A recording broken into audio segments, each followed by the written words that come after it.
قل له أنا هل يفهم العربية أو الفارسية أو يقدر يفرق؟ Est-ce que tu comprends les langues étrangères telles que l'arabe, le perse ou autre?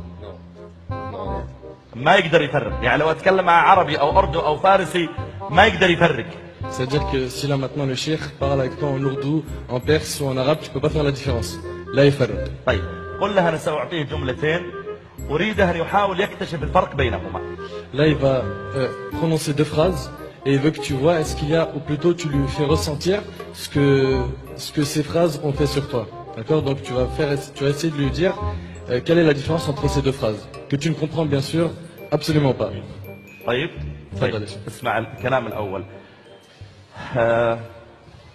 ذكر رحمة ربك عبده زكريا إذ نادى ربه نداء خفيا قال رب إني وهن العظم مني واشتعل الرأس شيبا ولم أكن بدعائك رب شقيا وإني خفت الموالي من ورائي وكانت امرأتي عاقرا فهب لي من لدنك وليا يرثني ويرث من آل يعقوب واجعله رب رضيا.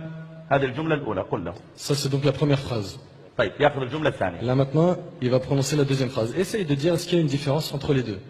نحن اجتمعنا في هذا المكان ثم جلسنا في هذا الزمان ثم التقينا معك وجلسنا معك وأنسنا لما لقيناك ثم سوف بعد ذلك نفارقك لكننا سوف ندعو كثيرا لك.